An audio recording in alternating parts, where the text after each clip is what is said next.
উনি আমার পাশে ছিলেন সবসময়। এজন্য আমি ভাবলাম যে যদি বিয়ে করা লাগে তাহলে আমি আমার নানাকে বিয়ে করব। দেশে হরহামেশায় কতই না ঘটনা ঘটে যায়। এবার যেন ঘটল ভিন্ন এক ঘটনা। ৬৬ বছরের নানাকে বিয়ে করলেন ২২ বছরের নাতনি।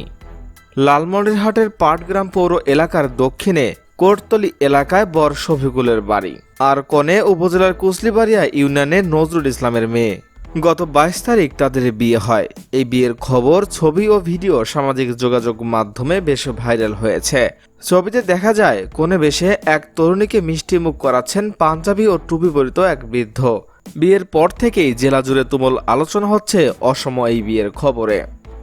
উনি আমার পাশে ছিলেন সবসময়। এজন্য আমি ভাবলাম যে যদি বিয়ে করা লাগে তাহলে আমি আমার নানাকে বিয়ে করব। জানা গেছে আইরিন আক্তারের সঙ্গে বৃদ্ধ শরীফুল ইসলামের দীর্ঘদিনের পরিচয়। আইরিন আক্তার টাঙ্গাইলের একটি নার্সিং কলেজে পড়াশোনা করেন। ওই ছাত্রী দুলাভাইয়ের নানা শরীফুল। পরিচয়ের পর থেকে আইরিনের পড়াশোনার সব খরচ বহন করেছিলেন শরীফুল।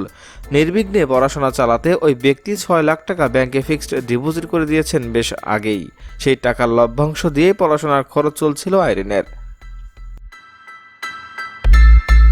প্রায় ১৫ বছর আগে শরীফুল ইসলামের স্ত্রী মারা যান।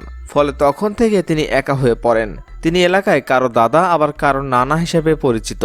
এলাকার লোকজন জানান আইরিনের পরিবারের আর্থিক অবস্থা ভালো না। ফলে চতুর্থ শ্রেণী থেকেই তার পড়াশোনার খরচ দিয়ে আছেন বৃদ্ধ শরীফুল ইসলাম। আর সেই সময় থেকে তাদের সম্পর্ক অনেক গাঢ়। উনি আমার পাশে ছিলেন সবসময়। এজন্য আমি এ ভাবলাম বিষয়ে যে যদি আইরিন বিয়ে করা আক্তারের লাগে থেকে তাহলে জানতে আমি চাইলে আমার তিনি নানাকে বলেন, বিয়ে করব। সম্পর্কে তিনি আমার নানা। পরিবারের অভাবের কারণে ছোট থেকেই তিনি আমাকে পড়াশোনা চালিয়ে নিতে সহায়তা করে আছেন। কিছুদিন আগে আমার পরিবার আমাকে বিয়ে দেওয়ার চিন্তা করছিল।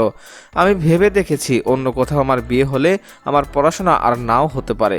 ফলে ভেবেচিন্তে আমি ওনাকে বিয়ের সিদ্ধান্ত নিয়েছি।